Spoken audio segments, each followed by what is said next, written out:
کاکا یک لحظه ببخشین. سلام بر شما. سلام آقا جان بر شما. امروز روز سوم قرنطینه است. گفتن اول خو 1 متر فاصله بگیرین، ما خودت فاصله گرفتیم.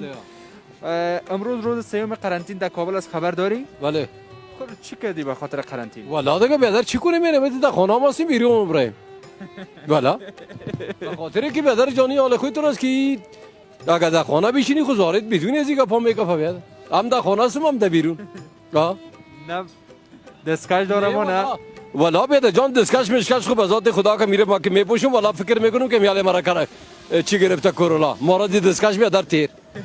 دیگه پوزبند چی؟ نه پوزبند والا نگرفتیم بیادر قال خودی مو وزیر صحت ما اعلان کرد که بیادر از 1 متر میگیره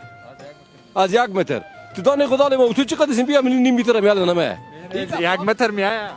حالا میگی 1 متر رقمات بگی ما تو 1 لک میتو بگی 1 متر ما 75 سانتی خو میایه او گفت 2 متر است آقا جان بیادر سعی کو قربان شم این گپا خاصن بیادر ما و شما خو مسلمان هستیم توکل ما به خدا هیچ گپ هم نیست به خدا فقط اینمی کار امریکا و اینمی پدرنالت اینمی چین و ژاپن بود که بیادر از ایران خود دشمنش بود که جان انداخت خود کماندوی کمی چین اعلان کرد که بیادر امریکا بردم اینجا انداخت صحیح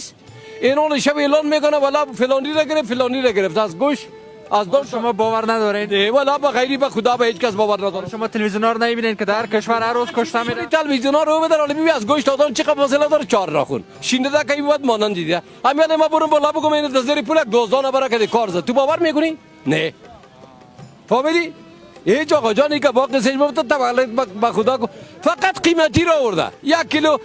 در فیسبوک انداخت گفت کسی که لیمی مخوره بیادر بخوره اینمی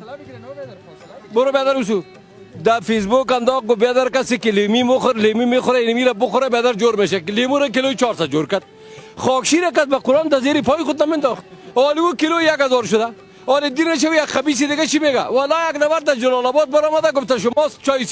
چای سیاه بخورید حالا یک کس دیگه در یک جای دیگه برآمده گفته چای سیاه فایده نمیکن چای سبز و شیر بخوره سعی که آقا جان قربان چپ این قصهش مفت است اینال وقت نداری که ما برات یک چیز بگم یک 30 سال پیش لشمک برآمده بود تو میفهمی لشمک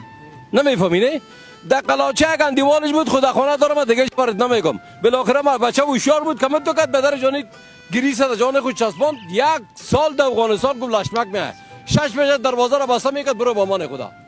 حال بیادر جان دولت ما و شما هم چندان دولت نیست فهمیدی یا شبغنی و عبدالله و کچکلا خودی جان خود مانده فهمیدی بیادر جان اینال او کشورهای که از بیادر جانی که قرنطینه میکنه یک ذره مواد میبره دیگه میبره این شو چاروالی میزنن ما رو میگه در خانه قرنطینه شد برو کاکا تشکر از خودت آقا جان امیال برآمدیم به خدا پیش گذار دالت است برو خدا نگاه خدا حافظت